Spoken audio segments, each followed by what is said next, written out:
A los socios de este Ateneo, pero también a los que aún no lo son. Y les invito vivamente a que compartan con nosotros este proyecto. Nos encontramos en la sede del Ateneo Científico Literario y Artístico. Para los que no lo conozcan,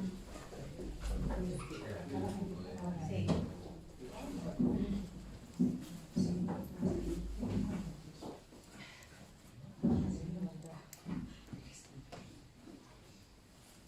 Que para los que no conozcan, el Ateneo está estructurado en una serie de secciones en las que participan los socios según sus intereses. Esta convocatoria que hoy nos reúne está propiciada por la sección del psicoanálisis, en la que participan alrededor de 40 personas casi en este momento. Hacemos dos tipos de trabajo en la sección: un trabajo de intención donde los participantes leen, hacemos lecturas, hacemos comentarios de textos, y luego hacemos un trabajo de extensión, que es justo lo que estamos haciendo ahora: abrir el trabajo que hacemos a la ciudad y hacerles a que ustedes partícipes de esto. Hoy vamos a hablar de Freud y del amor. Están conmigo en la mesa Enrique Gómez, participante de la sección de psicoanálisis, poeta recién inaugurado, nos presentado hace poquito su libro, vicepresidente de este Ateneo, que va a compartir conmigo la presentación de nuestro conferenciante de hoy, que es Fernando Martínez. Bienvenido, Fernando, presidente de este Ateneo. Gracias. Participante de la sección de psicoanálisis, psicoanalista. Y bueno, has elegido un tema, Freud y el amor, que cuando vi esta propuesta para esta conferencia de hoy, pensé, ¿será que Freud está de moda?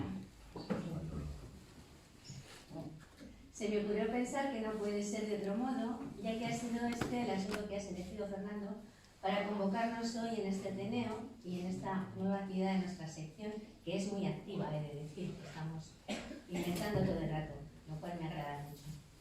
Y el amor, pensé, será que, a pesar de los indicios de esta época en la que habitamos, en la que los amores eternos duran a veces unos meses, en ocasiones solo unas horas, esta época en la que las parejas se denominan muy a menudo, tal como escuchamos en consulta, compañeros de piso, por ejemplo, este tiempo llamado del amor líquido, este momento que más me parece dominado por imperativos de goce, por los circuitos de la inmediatez, por el nada es imposible. Hoy que encontramos muchedumbres de jóvenes de todas las edades que rechazan el compromiso, que difícilmente tienen en cuenta al otro, ¿será pertinente hablar de amor? ¿No será este un asunto de románticos, de diletantes? ¿No será una cuestión inútil? ¿Queda algo de los amores necesarios, imposibles, secretos, fugaces, no correspondidos, eternos? En 1950 se editó en París un almanaque para celebrar los 2000 años de existencia de la ciudad. En él, un poeta, Antoine Tudal, publicó este pequeño poema: entre el hombre y el amor hay la mujer. Entre el hombre y la mujer hay un mundo. Entre el hombre y el mundo hay un muro. Un muro. Habitados como estamos por el lenguaje, ¿será este quizá el muro del amor? Este amuro, en ese juego de palabras entre muro y amor, que ya Lacan usaba para poner de manifiesto eso de lo que se trata en el amor, algo que podríamos denominar una falta estructural inherente al sujeto, que es por otro lado esencial a la condición de amor. Freud inauguró una mirada diferente sobre la civilización. Con él comenzó una lectura inédita acerca de la causalidad del sujeto y de la cultura, también del amor. En eso estamos hoy y comenzamos.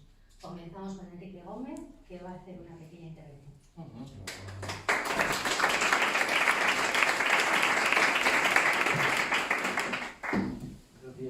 Gracias, Ángela. A todos ustedes de nuevo, breve como ha pedido el conferenciante. Y por supuesto gracias también a Fernando Martín Aduriz por estar aquí hoy, por el seminario del campo ciudadano de Castilla y León, que coordina, y también con el Ateneo de Palencia, que, como ha dicho Ángela, preside. Me gusta habitualmente ver el Ateneo lleno de gente, como hoy. Gente que viene a oír hablar a otro de algo que le interesa, por ejemplo, de amor en una tarde de viernes. Y no me deja de sorprender que ocurra esto en tiempos de hikikomores, de comunidades solitarios que parece que cada vez más no quieren salir de su soledad. El Ateneo entonces me hace pensar en aquellos maravillosos salones del 18 francés, como el de Madame de Lambert, uno de los mejores, tan elegantes, cultos y refinados, todos con encajes y puntillas, en donde se juntaba la gente, los ciudadanos ilustrados del lenguaje, para hablar de literatura, de música, filosofía y de tantas otras cosas inútiles. Así veo yo a veces el Ateneo. Me sorprende que aún quieran venir a oír hablar sobre el amor, cuando unos científicos, incluso varios premios Nobel, 13, han adelantado ayer el reloj simbólico del Apocalipsis. Según ellos, quedan solo 100 segundos para el fin del mundo. Esto ha sido publicado ayer en El País Digital, no me lo estoy inventando y lo pueden consultar. Pero nosotros, ajenos a los agoreros, hoy venimos a hablar y a escuchar en silencio, a intentar poner palabras, que no siempre es sencillo, al interminable discurso del amor, al rumor interminable del amor, a uno de esos temas que son centrales en la vida de los seres humanos, y no me estoy refiriendo al fútbol. Bueno, no lo sé. Dijo Arrigo Sacchi, el famoso entrenador italiano, ese que tenía poco pelo, bueno, más bien no tenía nada, dijo que el fútbol es la cosa más importante de las cosas menos importantes. Pero antes Bill Shankly, entrenador del Liverpool, había sentenciado que el fútbol no era una cuestión de vida o muerte, que era mucho más que eso. Bueno, pienso que realmente el amor se encuentra dentro de estos asuntos que consideramos muy importantes dentro de lo importante, más cercano a lo que podemos considerar, es verdad que con cierto dramatismo, un asunto de vida o muerte para los hombres de carne y hueso que nacen, sufren y mueren, tal como decía Unamuno. Yo creo que algo de esto hay, de sentimiento trágico del amor me refiero. Algo tiene el amor, algo que da y quita, que valoramos con mucha pasión, el alfa y la omega de la existencia, utilizando palabras del poeta Shelley. Una de esas cosas trascendentales, como la amistad o el arte, que parecen tener un fin en sí mismas. En fin, un asunto del que llevan hablando los hombres desde siempre, desde que surgió el lenguaje tras el grito, cuando al grito me refiero, debía convertirse en demanda, pasar por el desfiladero de los significantes, como decía Lacan. Así surge precisamente el amor, pasando por las palabras. Podemos decir entonces que solo la luz quizás es más antigua que el amor. Es asunto universal que atraviesa todas las épocas y culturas. Hay textos amorosos, poemas, que están datados de hace más de 4.500 años en la época sumeria. Y desde ese momento, al menos, el ser humano no ha dejado de preocuparse por el amor y sus aledaños. También por el desamor, a veces sobre todo por el desamor. Se ha reflexionado sobre él, ha dado lugar a explicaciones de naturaleza mitológica, se le ha estudiado y analizado. Llevamos toda la vida preguntándonos qué es, buscando una definición, y hasta lo hemos clasificado. También el amor lo hemos clasificado. Solo algunos pequeños ejemplos. En la Grecia clásica se hablaba de 3 o 4, 3, eros, filia, ágape. 4 también eran los tipos de amor de Henri Beyle, Stendhal, que lo denominaba además grave enfermedad al amor, o pasión inútil. El más importante de sus negocios, decían. El amor cortés de los trovadores medievales, el romántico del joven Werther por la hermosa Charlotte, un amor desgraciado y trágico, como ustedes seguro que conocen. También el amor de finales del siglo XX, que es el amor de afecto. ¿Recuerdan la frase? Qué bonito es el amor. Dice, sí, sobre todo el de hacer. Y el amor del siglo XXI, este amor, o este siglo, mejor dicho, anestésico, que asegura que el amor no duele. Así rezaba una noticia en el periódico de hace unos días. El amor no duele, no puede doler, cuando todos sabemos que si algo duele, eso es el amor. También en este siglo un amor vinculado a las dopaminas, a los circuitos cerebrales, el amor de la ciencia, el amor puramente orgánico. Pero no hay una ciencia sobre el eros, se lo aseguro. Solo hay una sed de amar. Y claro, el amor del psicoanálisis, que siempre es una mirada distinta a la de los saberes establecidos y que provoca una auténtica subversión en el campo del amor. La aparición del inconsciente freudiano cambió absolutamente la forma de abordar el tema amoroso y su función en la vida de los hombres.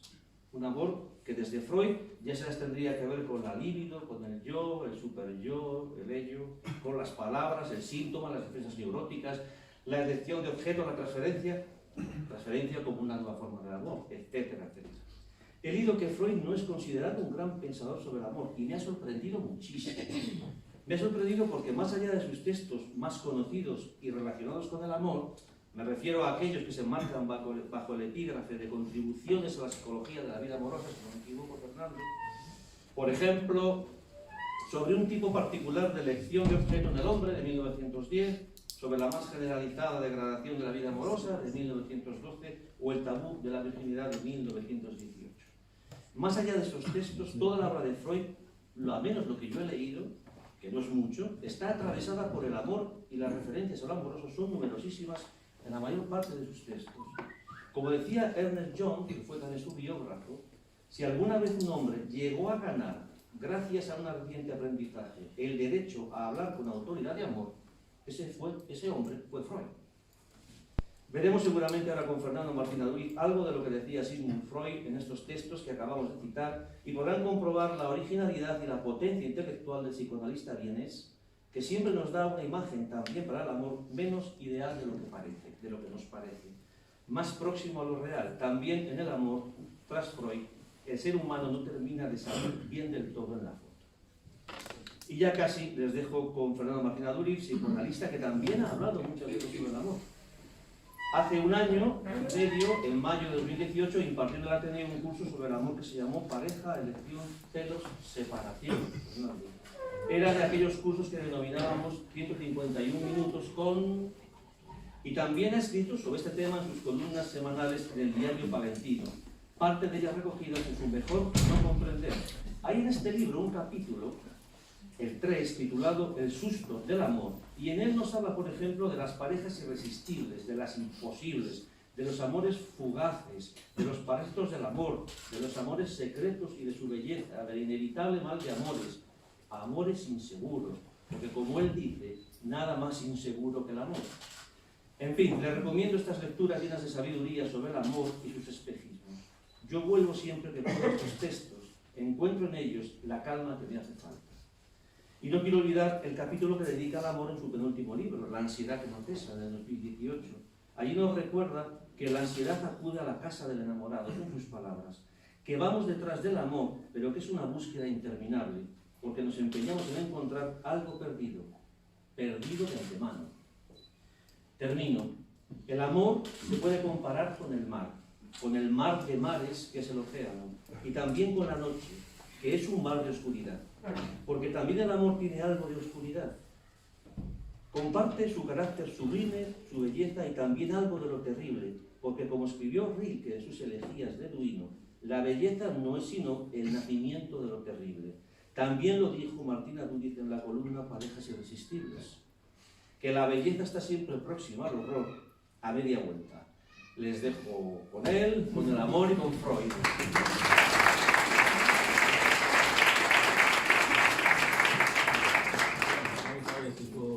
Después de esto decir algo. Bueno, diré que el seminario del campo freudiano de Castilla y León, que es algo que hay en todas las comunidades de España, y hemos tenido la suerte desde el año 2005 de que también le tengamos aquí, dependemos del Departamento de Psicoanálisis de la Universidad de París 8, pues tiene a dos coordinadores, José María Álvarez, psicoanalista en Valladolid, atenista del Ateneo de Valencia. Bueno, y él y yo habíamos organizado este curso convocando para este día precisamente a una conferenciante de París, Dalila Arpin, que con la que habíamos hablado ya desde hacía un año, pero al final no ha podido desplazarse. Yo le propuse a Dalila Arpin porque la conocí en París bastante y porque acaba de escribir un libro que ha hecho furor, que se titula Parejas célebres, ¿no? Parejas célebres, me parece que son parejas célebres. Bueno, y sobre todo porque yo quería escuchar lo que opinaba de la pareja de Scott Fitzgerald. Bueno. Pero bueno, al final no ha podido desplazarse hacia aquí, entonces tanto hoy como mañana en los seminarios que daremos en Valladolid, como sabéis los que venís a ellos todos los meses, vamos a sustituir. Yo me voy a ocupar de esta conferencia, que la suele dar el docente que da los seminarios el sábado, y José María va a ocuparse de la presentación clínica, lo que antes llamábamos presentación de CEMOS. Recordaros que mañana todo es en el Hospital Río Ortega, no nos desplazamos al centro de acá.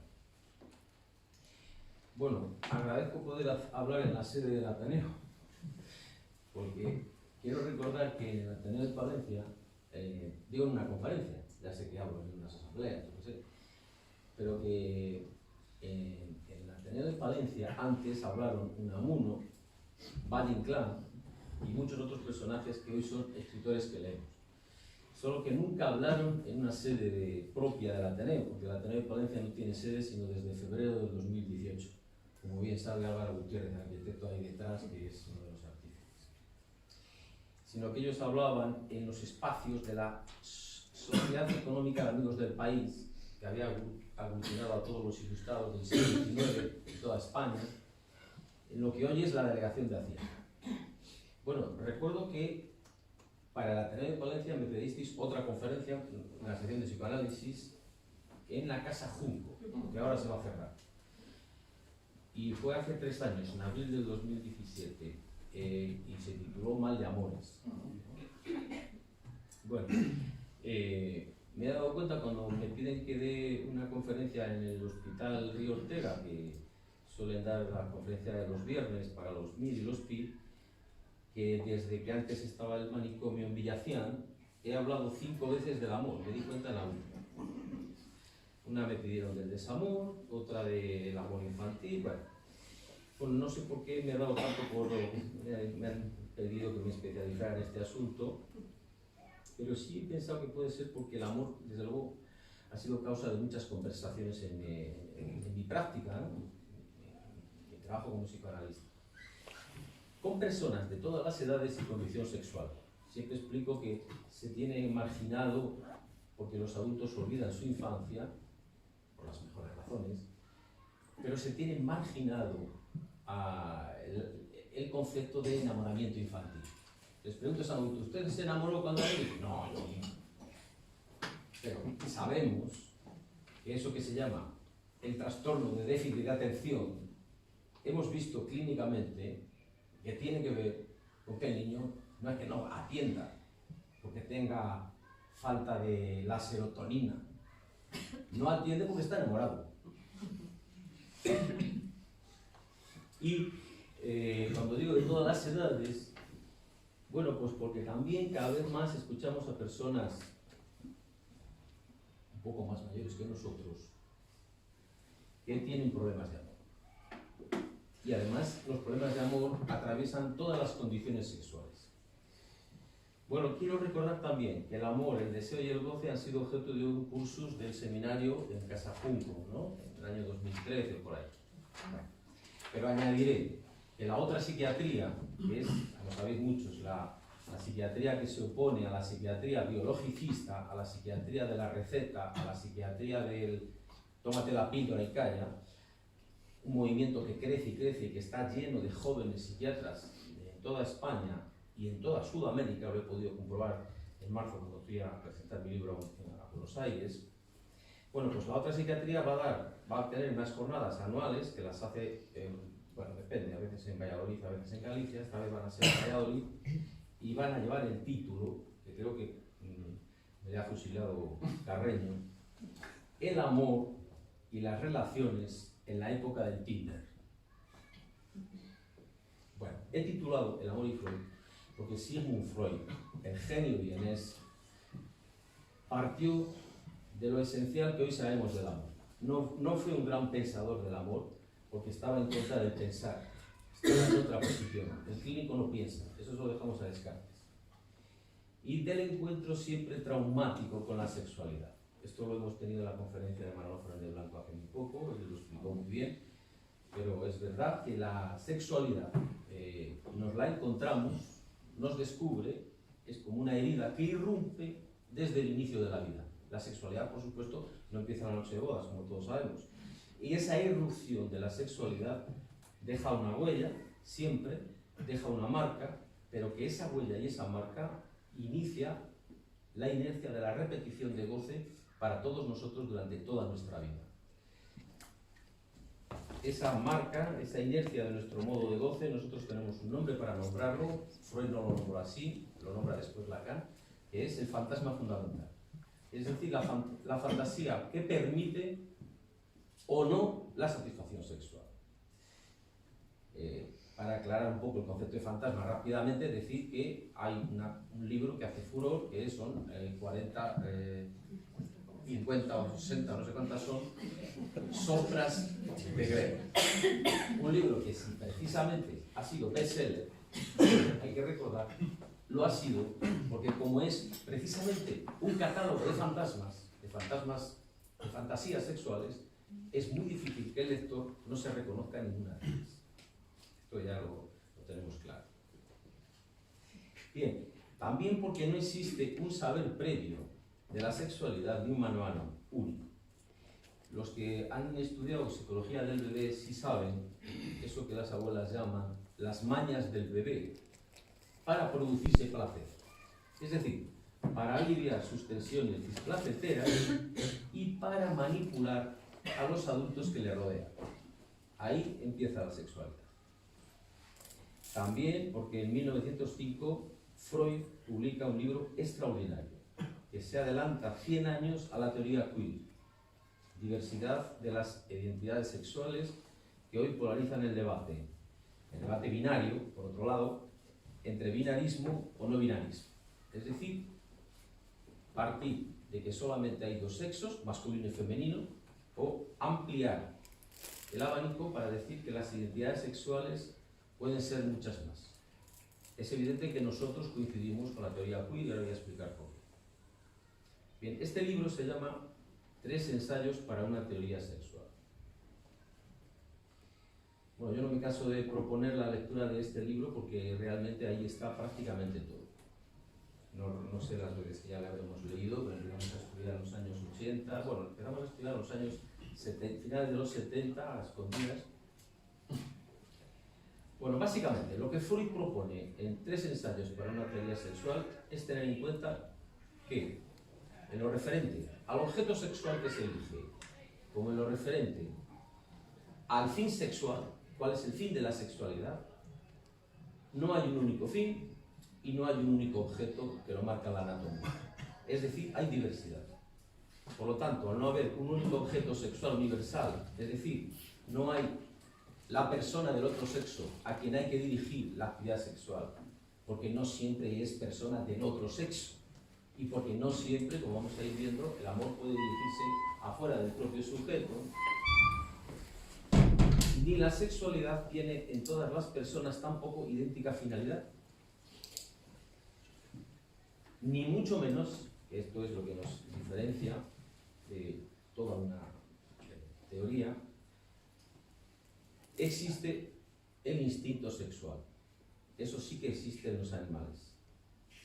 En el Homo sapiens, los efectos del lenguaje son no de signo, sino de lenguaje de significantes. Esto quiere decir que hay siempre en nuestro lenguaje la equivocidad. No es la univocidad del signo. El signo quiere decir una cosa para otra persona, para alguien a quien la teoría de la comunicación, un emisor y un receptor.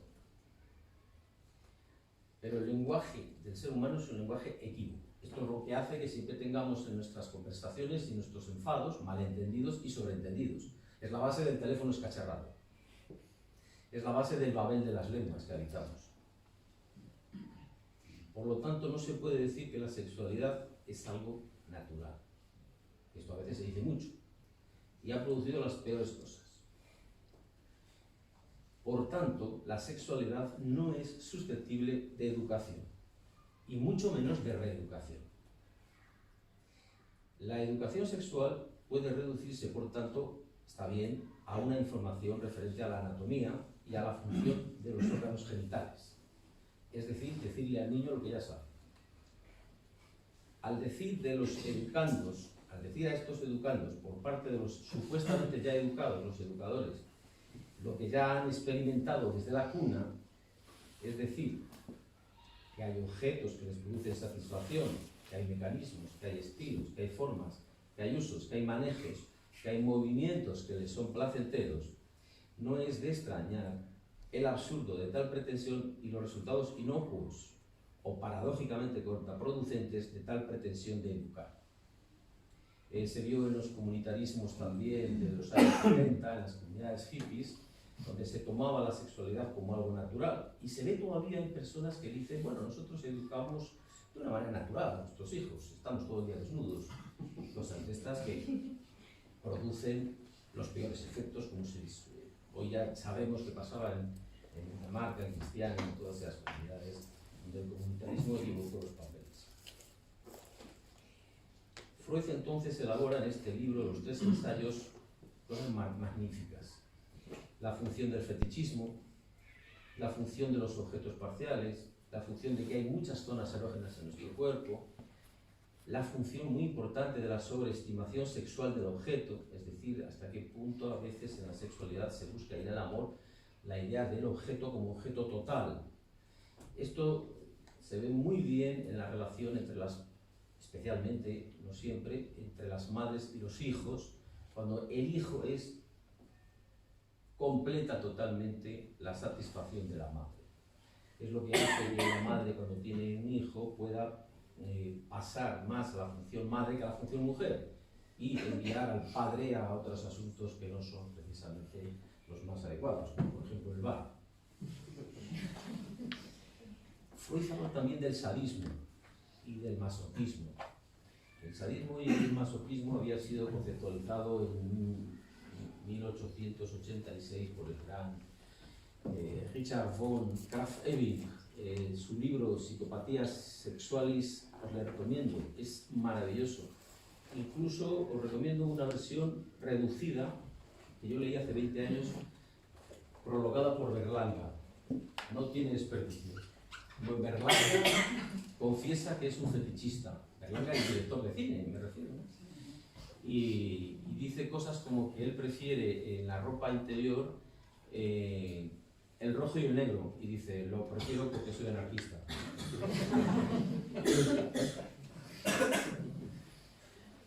Y bien, Freud habla también de algo muy importante, que sucede mucho en la sexualidad, que es el exhibicionismo, el voyeurismo y la función del voyeur, que Sartre la estudia muy bien en su texto cuando habla de la mirada, y anda muy bien desorientado Sartre, porque estaba mucho mejor orientado Freud para saber lo que busca siempre el voyeur, o lo que busca el exhibicionista, ¿no?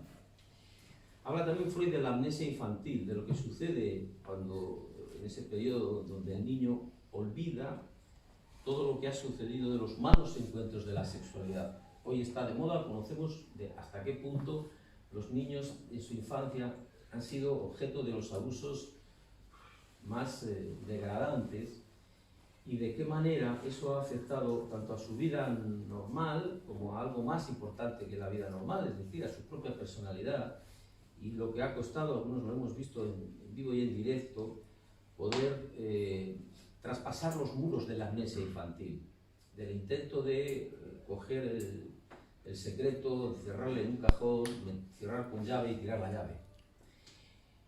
Y hemos visto el abuso precisamente de las personas más cercanas, el abuso de los educadores, de las personas a las que el niño confía. Estudia Freud también ahí las manifestaciones de la sexualidad infantil, desde el chupeteo del pulgar, ¿no?, que por cierto continúa con la onicofagia, ¿no?, lo de morderse las uñas, hasta todas las formas de autoerotismo, que él dice cosas sorprendentes, como por ejemplo cómo se puede descubrir, y lo hemos visto quienes hemos trabajado con niños, sobre todo con niños difíciles, con niños múticos, por ejemplo, en ese que encuentra una figura literaria preciosa que dice el autoerotismo en los niños y en los adultos, que pasa por que se besan sus propios labios. Es la figura del niño mútico, la figura del mutismo, que es verdaderamente sorprendente. Habla de todo lo que es la investigación sexual infantil, que si conocemos exactamente en qué consiste, desdramatizaría mucho de qué manera a veces encontramos a los niños investigando, y eso a veces cae sobre ellos con un manto de culpa. La investigación sexual infantil es una etapa absolutamente que hay que atravesar. También habla de las fuentes de la sexualidad infantil y luego finaliza con la metamorfosis de la pubertad, es decir, todo lo que sucede a partir del encuentro con la niña con la menstruación y el niño con el crecimiento de los caracteres sexuales secundarios. Pero es al final del texto cuando Freud efectúa una síntesis que contiene lo esencial de su investigación. Y ahí da una noción que es esencial para entender por qué decimos que la teoría queer, tan de moda, coincide con lo que ya Freud descubre en 1905. Él dice esto, dice, el niño es un perverso polimorfo. Es decir, que si a un niño en determinadas etapas de su vida se le puede seducir, es precisamente porque puede hacer poliformismo perverso. Es decir, puede ser inducido a toda clase de extralimitaciones sexuales. Bueno, Freud también dice porque no está arraigado en él. Bueno, depende de las traducciones. La traducción alemana dice una cosa, la traducción inglesa dice otra, pero en unos casos es lo mismo. Vergüenza y pudor, aunque no es lo mismo, y hay que aclararlo mucho, no tiene el concepto de vergüenza, no ha adquirido el pudor, tampoco la repugnancia, dice en un caso, el asco en otro, pero sobre todo la moral. Y que esto no son, digamos, elementos potentes en la época infantil. Podríamos discutir algo de esto porque hay un problema con el pudor. El pudor está relacionado con la mirada. Claro, es decir, el niño en un momento determinado de su vida siente que alguien le mira y a la madre le dice tápame. Es decir, que tiene que ver con la ocultación y la mirada. Claro, entonces no podemos decir que es a partir de la entrada en el pudor donde el niño puede o no ser seducido, porque puede ser seducido también después de que entre el pudor.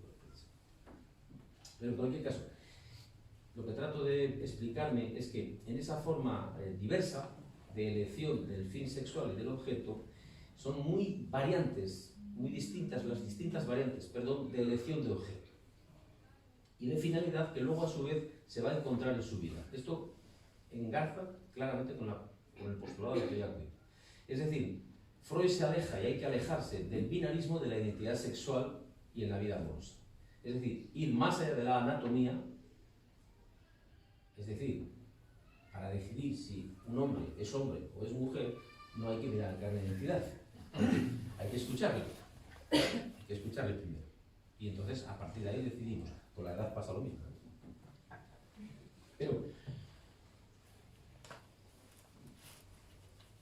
bien, esto quiere decir también que en la vida amorosa pasa otro tanto lo mismo y podemos tener identidades sexuales hetero, masculina o femenina, homo, masculina o femenina, bisexual, podemos tener una identidad sexual asexual y luego hay hasta 42 identidades sexuales que cuando lo aprendimos en aquel famoso congreso de Madrid nos quedamos, no sé, nos entró algo, pero bueno, hay 42 identidades sexuales, osas, camioneras, etc. Es decir, agrupaciones, categorías de adscripción a un modo de goce que diversifica totalmente y que complica mucho las cuestiones de la elección y del amor.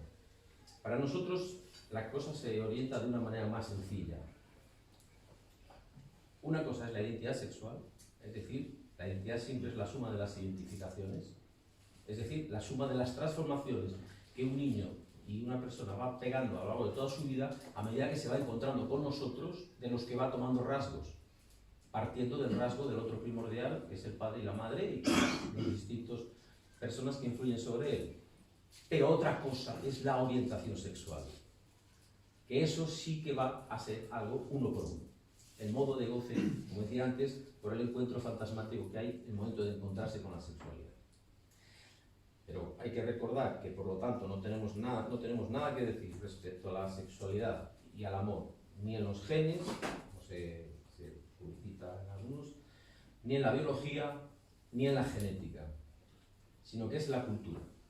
El encuentro con el otro con mayúsculas, lo que enmarca nuestra vida amorosa. Ni en el cerebro, pues el inconsciente y el cerebro no tienen nada en común. Bueno, después de los 3 ensayos, Freud habla del amor propio. Y esto es de una candente actualidad para todos nosotros. Lo titula un trabajo Introducción al narcisismo. Lo define rápidamente cuando dice la elección del objeto amoroso es el propio cuerpo. ese término de narcisismo, bueno, empieza diciendo que es de Nack, 1898, pero en realidad es de Ellis, luego dice una nota de página de 1898, no 99. Pero bueno, se explica rápidamente. En el mito de Narciso, ¿no? Conocemos todos de la mitología. Narciso va todos los días al lago, abajo está una ninfa, la ninfa Eco, y Narciso va y mira el lago. Eco está encantada, ¿no? Que llegue Narciso y dice, viene a verme a mí. Esto pasa mucho en nuestra vida amorosa, ¿no? Viene a verme a mí. La chica se acicala, se prepara, ¿no? 3 horas de peluquería, 4 de no sé qué. Llega y dice, viene a hablar conmigo. Pero ha ligado con un Narciso que se sienta enfrente y se dedica toda la cena a hablar de sus éxitos profesionales. Lo que le pasa en el mito a Narciso con Eco. Que la pobre Eco está allá abajo mirando, pero en realidad es un trampantojo, vamos a decir. Narciso lo que hace es estar enamorado de su imagen reflejada en el lago. Eso es el narcisismo. Bien. Este es el gran obstáculo amoroso. Es decir, porque el cuerpo del otro puede tomar el relevo del propio y así ampliar las astucias incansables del amor propio, por decir la frase magnífica del agua, uno de sus aforismos. Astucias incansables del amor propio. Es decir, que podemos amar, hacer que amamos al otro, pero si el otro no es sino un relevo de nuestra propia imagen, porque estamos con alguien a quien hemos elegido porque se nos parece mucho, o si amamos a nuestros hijos porque se nos parecen mucho, o si amamos mucho a nuestros amigos porque tenemos con ellos muchos lazos en común, esas son las astucias incansables del amor propio. Que aparentemente amamos al otro, pero no hacemos sino amarnos a nosotros mismos. Esto en la forma extrema y depurada del sujeto narcisista se ve muy bien. Hay que decir que a la larga en su vida, como sabemos clínicamente, es unas personas que sufren mucho, porque al final el narcisismo no es sino una cárcel para el propio narcisista, que nunca toca, no al sentido de los números primos, como decimos, que nunca pueden tocar al otro y no pueden hacer contacto con el otro, sino en otro sentido, en el sentido peor, en el sentido de que son insufribles, voy a decirlo rápido. Y Freud lo expresa mejor que yo lo expresaba. Él dice, la libido sustraída del mundo al mundo exterior ha sido aportada al yo. Nosotros en bromas decimos, como cuando alguien va a hablar hay 3 formas ante un difunto, ¿no? Es yo y el difunto, yo o el difunto. Si habla del difunto, todo está bien. Si habla yo y el difunto, mi vida junto al difunto, nos conocimos,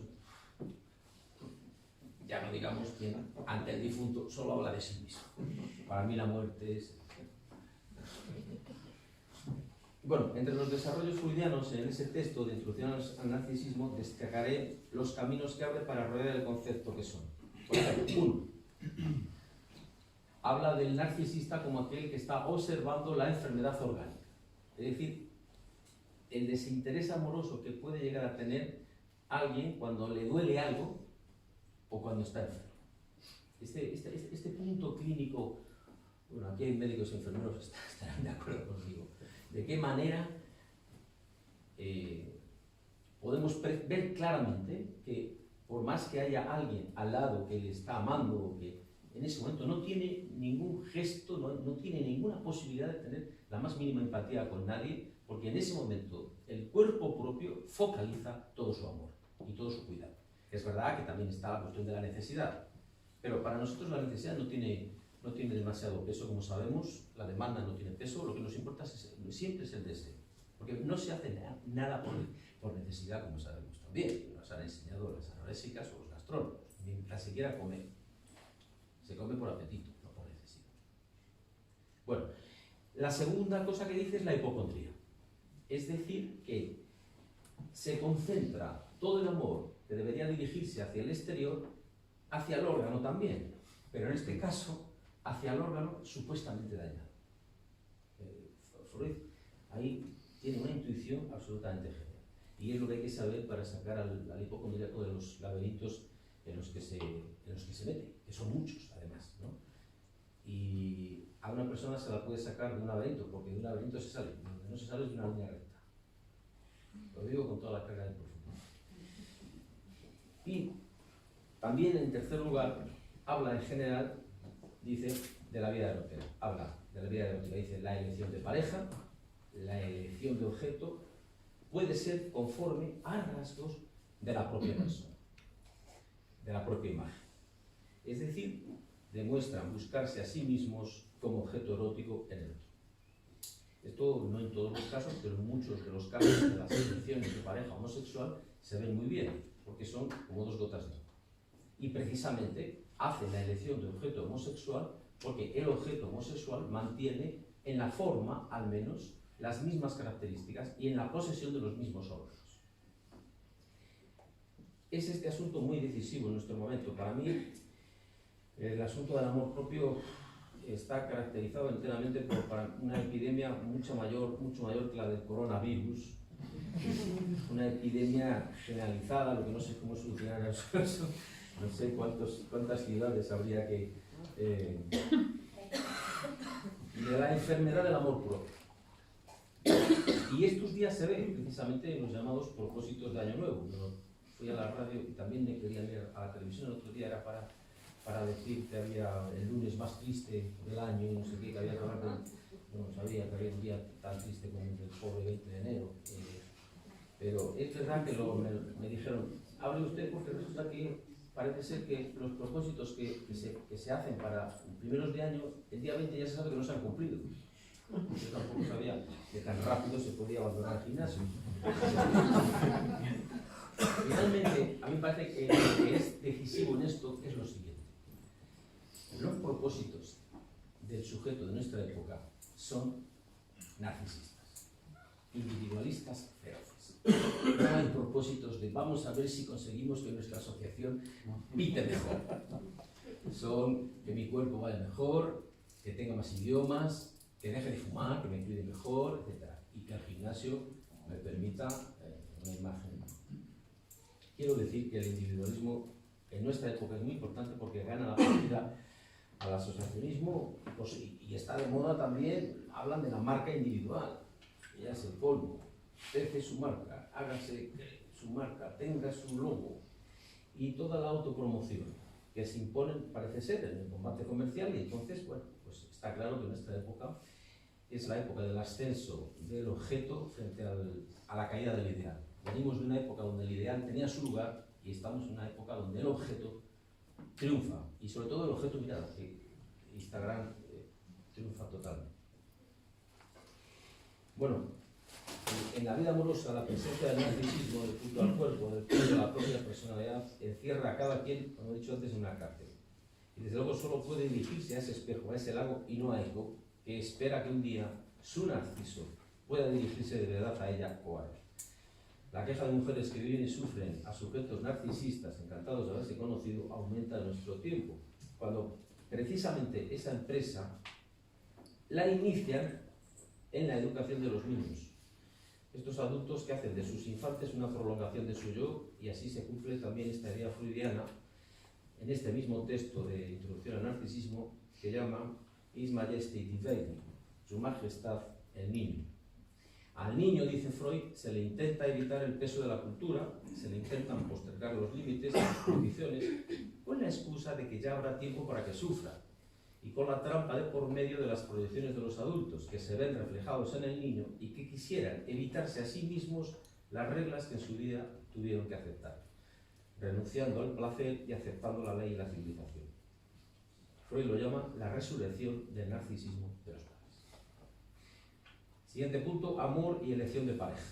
Bueno, escogemos a nuestra pareja según 5 modelos. Freud se centra en los 2 primeros modelos en esta introducción al narcisismo. Elegimos a nuestra pareja, en primer lugar, por el modelo de apoyo, es decir, de buscar una pareja que sea el relevo del padre o de la madre o de las figuras que en la vida han servido de apoyo, de protección o de sostén.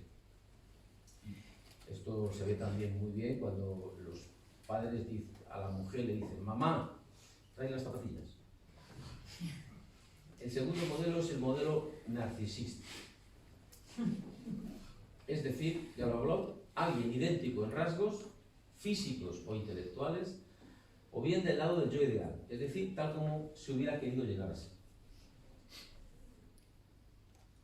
Es decir, que todas las demandas de amor, de deseo y de goce van a estar entonces implicadas en función de las razones de esta elección de pareja. Hay que saber siempre, porque nos quejamos mucho de nuestra pareja, pero lo primero que hay que verificar es la verdadera razón por la cual la elegimos. Bueno, los otros tres modelos que Freud no les dice, les digo rápido para tener una cierta idea, pero nada más. Elegimos a nuestra pareja en tercer lugar, bajo el prisma de la elección fantasmática, es decir, que mis fantasías y las suyas se complementen o se suplementen, daría lo mismo. Y esto es lo que a algunos les hace pensar que para elegir una pareja primero hay que saber cuál es el fantasma del otro, pero saber cuál es el fantasma lleva su tiempo, no es tan sencillo. En cuarto lugar estaría la elección sintomática. Esta elección está marcada porque el síntoma en el propio cuerpo hace que eso sea lo que se elige. Y la quinta es un descubrimiento maravilloso de Miller, que es el modelo partener-síntoma. Es decir, el amor proyecta al síntoma no al adentro sino al afuera. Es decir, se elige la pareja que coincide exactamente con mi síntoma. Bueno. Quiero aclarar una cosa sobre el asunto de la iniciativa en el amor, que se pregunta mucho quién toma la decisión de ir a por el otro sexo, y Freud trabaja un poquito eso. A por el otro sexo o a por la otra pareja del mismo sexo. Es decir, respecto al problema de la actividad-pasividad.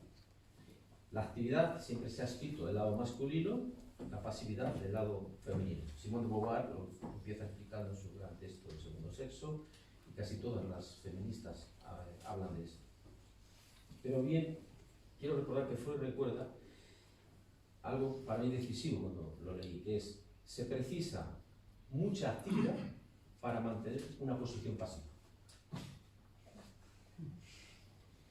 Es decir, por ejemplo, en la pulsión escópica, la que tiene como finalidad todo el goce en torno a la mirada, hay tres posibilidades. Activa, un fantasma de alguien siempre mirar.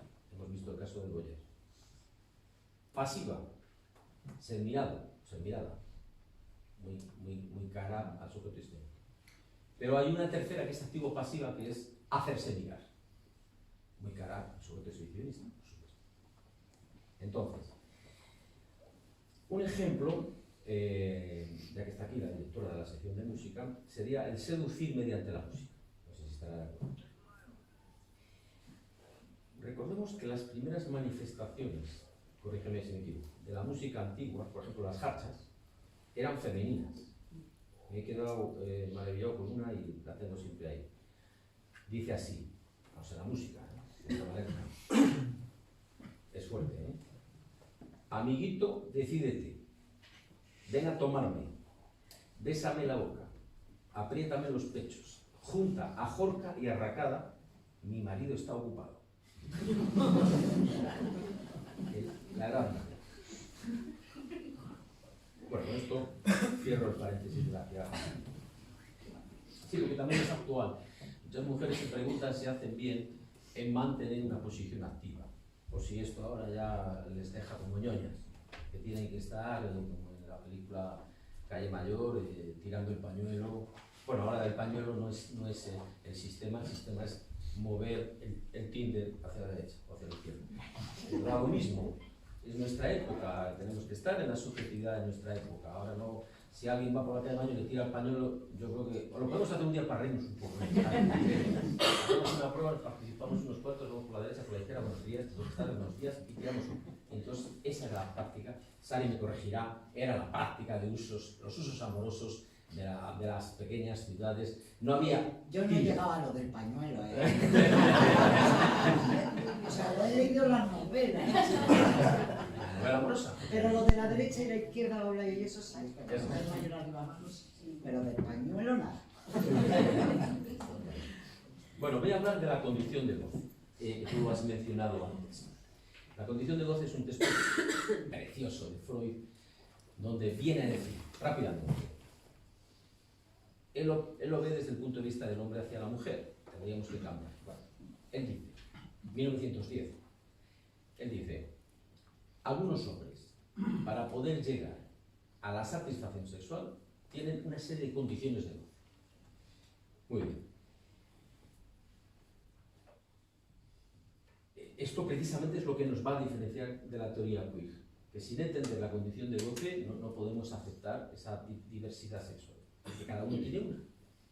Es decir, que la marca constitutiva, el fantasma fundamental de cada uno, lo que no es del orden de la elección consciente, sino que es fruto del encuentro en la vida infantil con la sexualidad, donde el niño es elegido para un determinado tipo de goce, de que aunque puedan existir esa lista de categorías, se puede pulverizar ese binario que vengo diciendo clásico, masculino, femenino, hombre, mujer, y construir esa larga lista de la que ya he hablado. Pues bien, algunas condiciones de goce que señala Freud serían, por ejemplo, es maravillosa esta.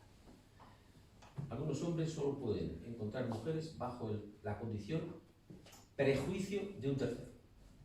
Es decir, el sujeto no elige como objeto amoroso a una mujer que se halle aún libre. Freud dice, una mujer hasta despreciada por él mientras permaneció libre, pasa a constituirse en objeto de su amor en cuanto entable relaciones amorosas con otro hombre. Muy curioso. Pero todo el mundo sabe de qué estoy hablando. Se satisfacen en esta condición, dice Freud, impulsos agresivos respecto al hombre, a quien, lo pone entre paréntesis, entre comillas, a quien se roba a esa mujer. Bueno, esta es la primera condición de goce. Tiene que haber algo del orden de la tercerización. Va a haber un ejemplo donde se ve también que siempre entre el hombre y la mujer, no sé si hay un mundo o un muro, pero hay un tercero. Bien. Bueno, esa es la condición de goce sine qua non para muchos hombres. Y es lo que hace que algunas parejas funcionen, como decía Diana de Inglaterra, era, ¿no? ¿Cómo se llamaba? Lady Di. Somos tres, dijo. Pues es lo que hace que algunas parejas funcionen cuando hay un amante. Eran tres. Porque eran tres, sí, pero sé que eran tres. Digo, funciona porque cuando la mujer descubre que hay un amante y se levanta todo el pastel, ya no funciona nada. No funciona el sexo ni con la mujer, ni con... ya no funciona. Es decir que aquí hay un tomate que Freud capta muy bien, que podemos desarrollar cuando hablemos de otra conferencia, Amor y Lacan, porque hay un objeto que pulula esto. Pero bueno, no me voy a detener. La segunda condición de goce es la que dice que la mujer perfecta, la mujer que la llama casta e intachable, no ejerce atracción para el hombre, sino que solamente para algunos hombres la mujer que es atractiva es aquella que es, dice, sexualmente sospechosa, lo dice muy elegante, ¿no? Pero también aquella que tiene otros amantes, es decir, es una variante de la anterior. Pero aquí lo que busca como condición de goce el hombre son los celos, es decir, que nazcan en él los celos, no en el otro. Es decir, el territorio de los celos que le producen esas mujeres que él busca y que mantienen relaciones con otros muchos hombres. Freud lo dice así, dice, cuando arden los celos, alcanza su amor la máxima intensidad. Dice, y adquiere para ellos la mujer entonces su pleno valor. Bueno, hay que decir que en el caso de los hombres, en el caso de la mujer celosa, el asunto más directo, a mi juicio, es cuando encontramos, efectivamente, que el hombre, ella cree que el hombre busca mujeres, pero es ella la que les idealiza. Hemos encontrado esto, yo os podría contar un montón de ejemplos, donde solamente puede caerse la patología de los celos, que algunas veces son verdaderamente muy potentes, cuando se ve que es ella la que está deseando el encuentro con esa mujer y hace el rodeo de ir a través de su voz. Esto me hace hablar de la alteridad en la mujer, que es un tema del que también tendríamos que hablar muy despacio y que es muy importante para nuestra vida social, mucho, no solamente para las cuestiones clínicas y paralíticas, sino para la vida social, el empuje de la mujer a ser otra para sí misma. Los cambios de look, etc. O bien el sostén que se busca amorosamente a veces en otra mujer para compararse, para rivalizar, como dice el quinto de cuñadería, ¿es, no? El quinto de, sí, el séptimo de cuñadería, ¿no? Que es el reflejo muy bien de donde la cuñada pasa a ser la otra con la cual discutir 35 años, una y otra vez. La echas más sopa que a mí y todo esto.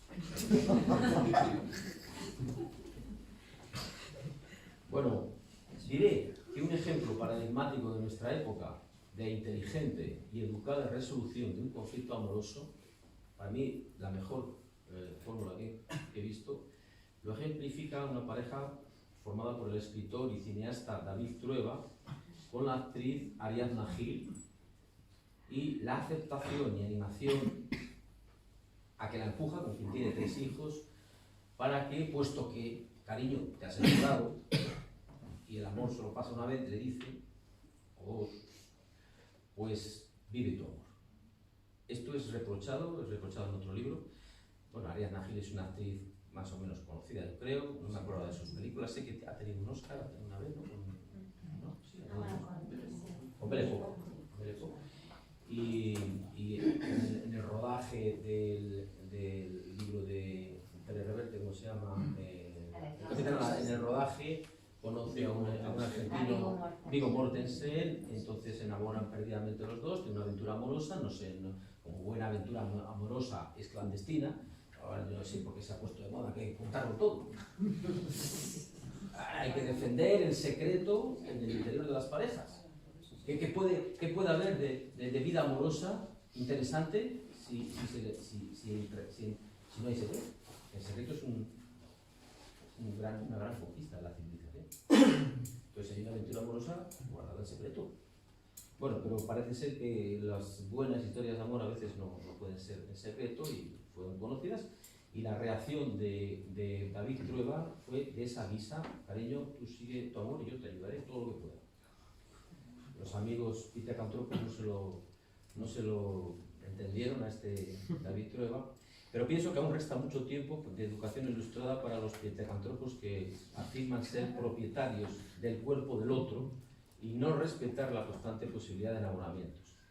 Garzo, nuestro amigo Martín Garzo, lo dice más elegante. Dice: nuestro cuerpo pertenece a quien es capaz de despertar, porque no somos propietarios de nuestro cuerpo. Freud incluso dirá algo muy significativo. Los caracteres de las relaciones amorosas muestran claramente impreso un carácter obsesivo, propio por lo demás, en cierto grado, de todo enamoramiento. Esto lo sabemos los que hablamos con personas que sufren de amor, porque no hay manera de...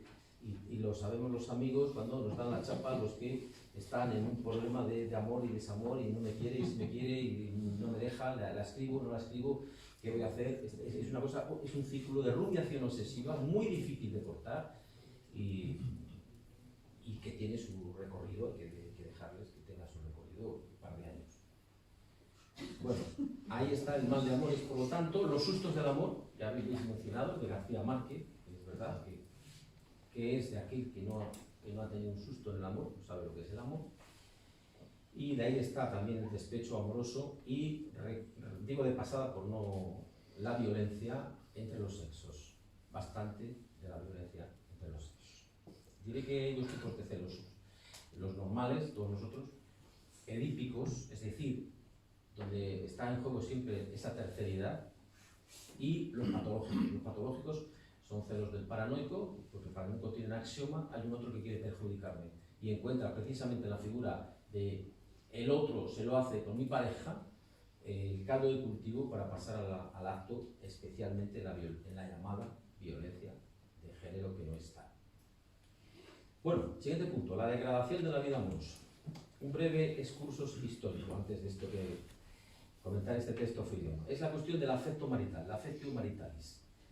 ¿Voy bien de tiempo? No. Bueno, en Roma, la separaban el afecto entre los esposos, la separaban del concubinato. Es decir, decían, era el cariño, el buen rollo, el interior de la pareja, y no el sexo ni el amor, lo que podía llegar a sostener el matrimonio con un hombre impotente y una mujer frígida. Con el cristianismo cambia esto radicalmente. Recordemos, San Mateo da la clave que dura hasta hoy. Es el texto evangélico en el que se asientan los cimientos de nuestras mentalidades. Os lo leo. Y se le acercaron los fariseos que para ponerlo a prueba le dijeron: ¿puede uno repudiar a su mujer por un motivo cualquiera? Él respondió: ¿no habéis leído que el Creador desde el comienzo los hizo varón y hembra y que dijo: por eso dejará el hombre a su padre y a su madre y se unirá a su mujer? Mira, esto podríamos dedicar a esta frase todo un seminario, que cuando uno se une a su mujer tiene que dejar a su padre y a su madre. Y los dos se harán una sola carne. Dice: por eso dejará el hombre a su padre y a su madre y se unirá a su mujer y los dos se harán una sola carne. De manera que ya no son dos, dice San Mateo, sino una sola carne. Pues bien, y ahí viene la frase que han recogido siempre los que estudian las mentalidades: lo que Dios unió, no lo separen. Este párrafo le hace ver a San Pablo que no es únicamente una cuestión de amor, sino de propiedad de los cuerpos. Por lo que en su primer texto de epístola, creo que es a los Corintios, y a los Corintios dice: no es la mujer la que dispone de su cuerpo, sino el marido. Igualmente, el marido no dispone de su cuerpo, sino la mujer. Todo el trabajo de los intelectuales cristianos en la Edad Media consistió en identificar ese problema de los vínculos transferenciales entre hombre y mujer. ¿Qué lo haría irrompible? Si el amor o las inexistentes relaciones sexuales. Hoy es de actualidad precisamente esa cuestión de la propiedad del cuerpo del otro, tanto en la violencia como en la posesividad. Bien, parásito amoroso no les hay. Doy un salto y voy a la Edad Media, donde el libro de amor de las mujeres, que es un libro precioso escrito en la Edad Media, de medicina judía precisamente, se refiere a una cosa muy curiosa, al asunto de cómo curar la impotencia mediante el artificio de, ahí viene la terceridad, colgarse un diente de un hombre muerto. Bueno, esta terceridad es la condición de goce, como hemos visto antes. Bueno, diversos autores en la Edad Media trataron de resolver este asunto de la falta de deseo sexual en el matrimonio y los escollos de la frigidez o de la impotencia. Y se ve que toparon con los mismos escollos de la actualidad. Los remedios caseros, las ficciones psicológicas y médicas que no encuentran explicación a la ausencia de deseo y tratan de propiciar esa ausencia de deseo con fármacos, con plantas, con explicaciones mágicas, con el poder del amuleto o con la deriva de los entrenadores psicológicos y sus efectos placebos, que tienen verbos cálidos e hipnóticos, que calan evidentemente en el sujeto muy bien desorientado del momento actual. Yo creo que Freud está más orientado cuando comprende la lógica implacable del sujeto inconsciente. Y por eso, en el artículo sobre una degradación general de la vida erótica, Freud sitúa la bifurcación amor-goce. Es decir, se busca la búsqueda de un tercero, a ser posible degradado, para satisfacer el goce, dejando el cariño y el amor en la figura de la propia pareja del matrimonio. En nuestra época, recordemos, la degradación toma el marchamo idéntico en los dos sexos. Ya no es una cuestión solamente masculina, sino también femenina. Del lado masculino, la búsqueda de una mujer degradada, con quien sí puede tener relación, y del lado femenino, la búsqueda de un hombre objeto, lo que implica la fetichización del hombre, por supuesto. Recordemos aquí la injuria, que Manolo lo nombró como nombre de goce, hace acto de presencia, injuriar al otro, insultarle, degradarle. Hay que recordar que el amor es una cuestión muy endeble. Las parejas fundadas en el amor son muy frágiles, porque siempre están a punto de caerse. Las parejas fundadas en el odio son potentes, las duran toda la vida. La pareja fundada en el odio no se olvida nunca. Y el nombre de injuria es mucho más certero por eso precisamente. Hay en este momento, en este gozar del hombre, pero procurar no enamorarse de él, del lado femenino, es decir, la mujer que busca hombres donde afirmar su potencia, en esto hace igualación con el hombre, y también la superioridad frente a ellos, a quienes convierte en objetos de usar y tirar. Escuché esta frase: me he tirado a 3 incautos.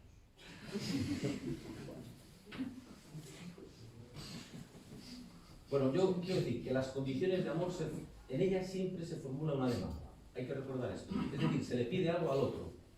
Siempre. Cuando el amor que se le pide es correspondido hasta la fusión, entonces estamos en el uno. Este es el término filosófico que es muy potente también. Es la misma carta que acabamos de leer que decía San Mateo. Pero hay que saber que cuando se está en el uno, se mata el deseo. Puede haber amor, pero sin deseo. Y lo que aparece es aburrimiento. Odio recocido a fuego lento. El odio recocido a fuego lento típico del claustro de profesores. Es decir, que se monta una escena que aparentemente es maravillosa el día de la boda, la luna de miel, etc., pero sabemos que eso va a una deriva cuando los amantes tratan de buscar que el otro sea fusionado. Hay que intentar, ya sabéis que el gran desarrollo, lo cuento muchas veces, el gran desarrollo en las muñecas sexuales de la actualidad ya han conseguido unos desarrollos brillantes en todos los sentidos, en textura de la piel, en imitación de los gestos sexuales, se sabe que los muñecos también. Sí, los muñecos también. Sí. Muñecas y muñecos, otros y otras.